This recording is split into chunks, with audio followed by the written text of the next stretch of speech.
Taylor Swift's ascent to pop pantheon status has always been shadowed by the perils of her own luminosity, a fame so incandescent it attracts not just adoration but obsession. In a move that underscores the precarious tightrope of her existence, the 35-year-old megastar has reportedly augmented her security detail by $2 million, elevating the joint annual expenditure with fiancé Travis Kelce to $8 million.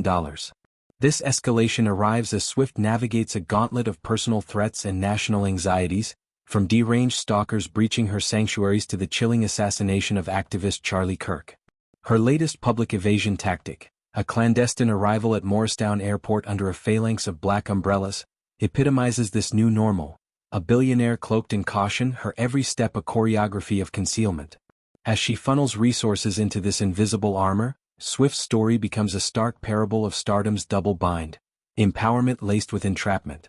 The catalyst for this security surge is multifaceted, rooted in incidents that have pierced Swift's carefully fortified world. Foremost is Brian Jason Wagner, the Colorado interloper who materialized at her Los Angeles properties with hallucinatory claims of paternity. Swift's September restraining order, spanning 5 years, chronicles his intrusions, midnight vigils at her gates, delusional missives declaring her his soulmate mother, and a chilling disregard for cease and desist edicts. This saga revives ghosts of past invasions: the 2018 New York intruder who scaled her penthouse walls, the Utah man who mailed bullets in 2019, fueling tracks like "Look What You Made Me Do" with raw urgency. Compounding this is the broader specter of violence: Kirk's fatal shooting in September during his tour stop, a politically charged act that amplified America's fault lines. Swift, whose 2024 voter drives mobilized millions and whose lyrics often skewer power imbalances, feels the echo acutely. Taylor has wanted to feel much more protected this year with her security, especially with her current stalker issues, a close source confided. She doesn't want her whereabouts known every minute of the day. She wants to be safe, and she wants her family and friends to be safe. At the epicenter of this fortified life is her romance with Kelce, a union that has blended gridiron grit with Grammy gold.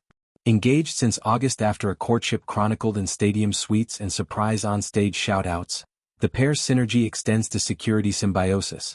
Their $8 million annual outlay funds a cadre of elite operatives, ex-federal agents profiling threats, digital sentinels scrubbing geotags, and advanced teams scouting venues like Arrowhead Stadium. Swift's game day protocol has evolved into high art of discretion. No grand entrances, just whispers through service tunnels or mobile barricades.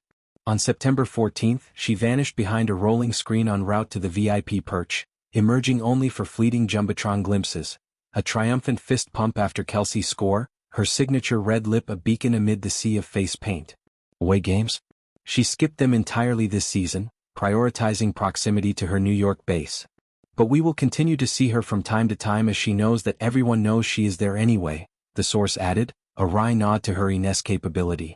Professionally, Swift is untouchable. The Life of a Showgirl, her 12th opus, clings to the Billboard 200 summit for a fourth frame, propelled by 146,000 units and a quartet of top 10 singles. The fate of Ophelia reigns at number 1, its orchestral swells a sonic embrace. Opalite, number 4, whispers shade at Kelce's past with Kayla Nicole, she was in her phone / and you were just a pose, while Elizabeth Taylor and Father Figure dissect love's legacies. Co-produced with Max Martin and Shellback, the album resurrects the synth-pop sorcery of her mid-2010s peak, with Kelce's imprint evident in anthems like Wood, Stadium Chants, and Honey, Post-Game Glow. Their bond, 2 years strong, has weathered Nicole's pointed Halloween homage to Toni Braxton's diss track, a fleeting barb amid Swift's dominion. Financially, Swift's masterstroke shines.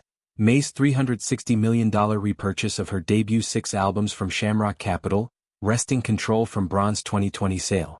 This coup atop the Eras Tour's $1.5 billion haul cements her as a mogul who buys back her narrative. Yet, it amplifies her visibility. Private jets like her Dassault Falcon trace arcs from LA to Kansas City, each landing a potential ambush. Her Sunday Morristown descent, body eclipsed by 4 umbrellas wielded by staff in black tactical gear, was pure theater. Gray sweats and a hoodie her armor, the SUV's tinted windows her exhale. From there, a 35-mile dash to Dog Pound Gym near her $80 million Tribeca Fortress, a members-only haven of reformers and resistance bands, offered fleeting normalcy. Kelce, the affable anchor, adapts seamlessly. His New Heights podcast tempers Travis-centric episodes, while Chief's logistics pamper. Sweet teas, herbal, unsweetened, decompression pods, even custom jerseys for her detail. Their collaboration whispers longevity, half the album's DNA his, from The Fate of Ophelia's proposal vignettes to $T's wishlist whimsy. In this pressure cooker, Swift's $2 million infusion isn't excess, it's essence. She is someone who can never live a normal life, so her safety and security are a top priority, the source affirmed. Amid Kirk's shadow and Wagner's specter, she forges ahead, umbrella in one hand, mic in the other, a showgirl whose encore is survival. In Fame's Coliseum, Swift's beefed-up guard isn't retreat, it's revolution, ensuring her saga's next verse rings unthreatened.